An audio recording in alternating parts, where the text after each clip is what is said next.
everyone, I'm Malika Dudley. We're at Ho'okipa with Paige Alms. Is this your home break? It is. I grew up surfing at pavilions, kind of taught myself how to surf on the inside, and now I mostly surf at the point. I know. All right. Well, what I love about Maui, and I guess a lot of people would say it, is that it's home. What motivates me is the fact that a lot of the best athletes in the world live here, and we have so many different variations of climate and waves and wind, and I think that's the most special part, like the feeling of you live on an island and this is the best place in the world. I grew up in Canada and played soccer a lot and skateboarded and did the standard mainland stuff. And she decided that she totally wanted to do something different and sold her house that she owned in Victoria and decided we were going to go travel around Australia. And we flew into Sydney, bought a van, and traveled around the whole country camping pretty much, because every little town in Australia has a little campground, and it's fully set up with barbecues and everything. It's pretty cool. They really encourage people to travel. And we traveled around the whole entire country for 10 months. And I was 8 years old at the time, and I hope one day that I can do that with my kids, because it was probably one of the most growing experiences in my life. And I think just learning how to be with people in different age groups, and it was just really special. And so when we moved to Maui, I was 9, and then got enrolled at haiku school, and just, it was awesome. How can you complain when you grow up on Maui? I had bodyboarded a lot, and my mom kind of made me bodyboard just to get used to the currents, and it's something that I didn't grow up in the ocean like from day one, you know?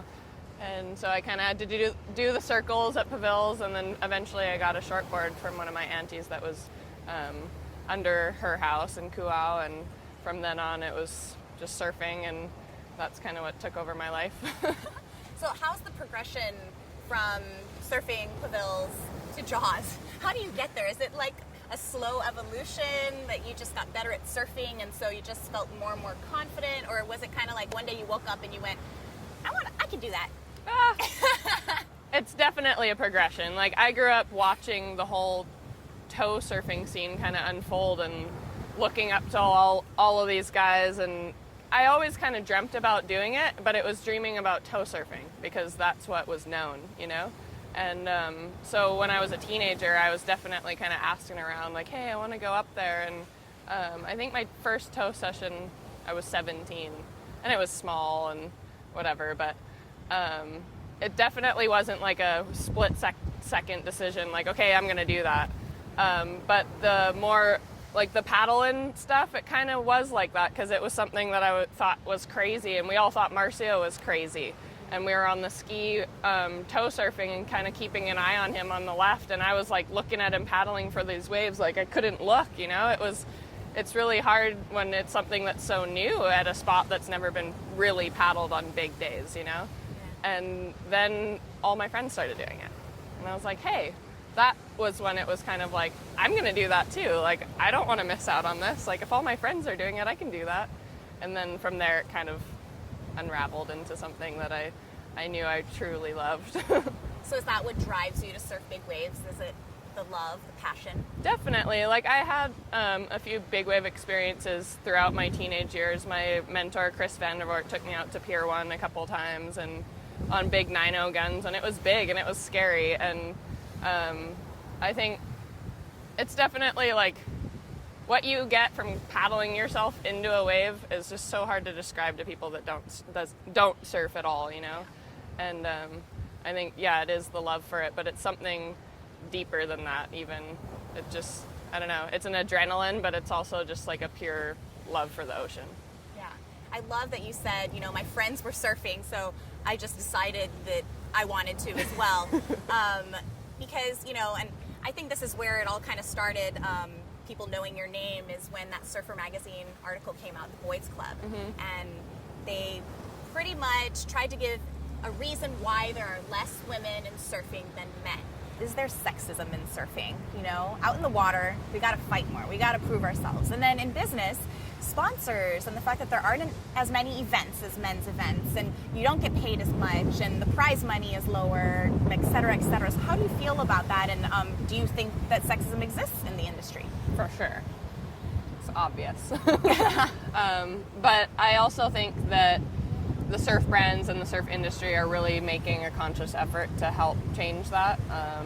As you can see on the world tour now, the prize money compared to how it was even just a couple years ago, but 10 years ago, things are changing for sure, and the way that the media is portraying women surfing is changing. And I like that. And there's nothing wrong with being a model and a surfer. And if that's paying your bills and buying you homes, like, why wouldn't you do that? But I just hope that the athleticism part of it will start to get rewarded more. I hope that my friends' kids and my kids one day will be able to be a big wave surfer if they want to and live off of it as a female surfer. Like, there is literally one woman in the world that makes enough money to only surf as a big wave surfer. And she rides for Red Bull, and they're a huge company, but one in the world. Like, every other girl struggles.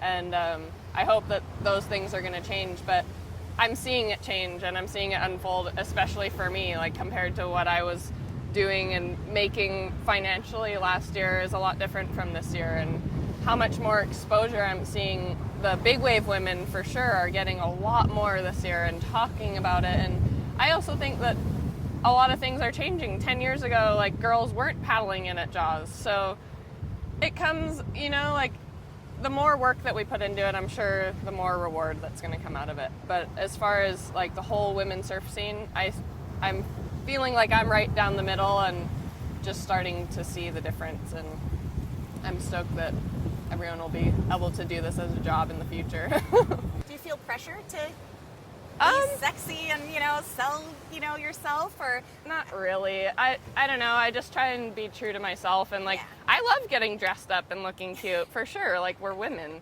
But I definitely am more the athlete of coming down to the beach and putting on my wetsuit and going out surfing. Yeah. But for me, I grew up with my mom telling me that I could do anything that I wanted to do. And I played soccer and was just as good as all the boys. And everything that I did, I wasn't trying to be better than the girls. I was just trying to keep up with the boys. And it wasn't like a mentality of, okay, I have to be as good as the boys, or I have to be better than all the girls. It was just, I wanted to be good at things. And I think, I don't know what it is about big wave surfing. I think you have to be a little bit crazy, because you're obviously putting, like, yourself in harm's way all the time. But maybe it's just like a motherly instinct of brain chemistry that maybe we're a little smarter. I'll go with that. I've actually have some questions from some Instagram and social media followers. Okay. So you actually might recognize some of these names. Ikaika Ito asked, does being the lone female in the lineup help or hinder you in getting waves at Jaws? I'm not usually the lone female out in the lineup. Well, that's good. There's usually a couple of us. But I think it does hinder and it doesn't. Like, all of my friends and people that I know kind of just look at me, I think, as a peer, and rather than, oh, there's that crazy girl out there again. And so I think for me, at least, I don't know. Yeah, you definitely stand out if you're the only woman in the lineup, especially in big wave surfing. But I think everyone kind of gives me the same respect that I give them, and I don't really feel like I'm at a disadvantage. So you feel the aloha when you're out there? Definitely, especially from our Maui crew. You know, everyone's so supportive, and I had never heard the channel blow up louder than when I caught that wave, and everyone was so stoked for me. So I definitely feel the love. What was that feeling like for you? Oh, it was insane. It's still hard to put into words exactly how it felt being in there, but it was just a wave that I dreamt about my entire life, and it happened exactly how I thought it was going to happen. And yeah.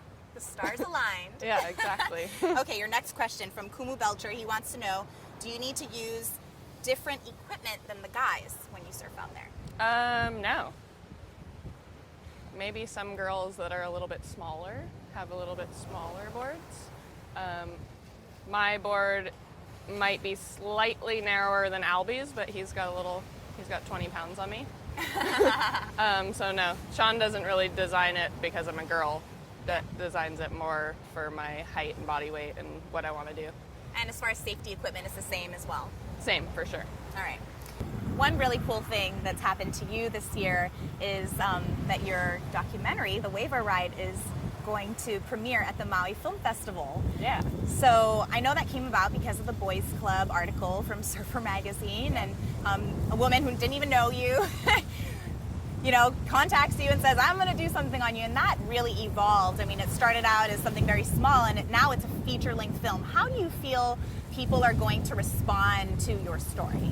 Oh, well, I'm excited to see what it actually looks like. I have an idea, but I honestly haven't seen any little bit of the film. I've seen a couple snippets here and there, 10-second clips, but I kind of know the story and what Devin wants to share with the world, and it's not really, like, I wish it wasn't about me so that I could totally blow it up, but it's really a story just about someone living their dream, and I just hope that what I'm doing and how it's portrayed in the film will inspire other women and other people in general to go out and push themselves to do what they really do and what they love, and not feel like they can't.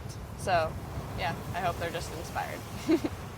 All right, you guys. Thank you, Paige. Thank you. Awesome interview. You have to support her documentary, The Wave I Ride. It premieres the first week of June at the Maui Film Festival. Go out and get your tickets. And we're going to go out into the surf. Yeah. Yeah. So, I'm Malika Dudley from Maui Now. That's Paige Alms. Legend. Gonna be a legend, I One think. day, one day. I think one day she will be a legend, although you're already a legend to me. Aloha and a hui hou. We'll see you next time.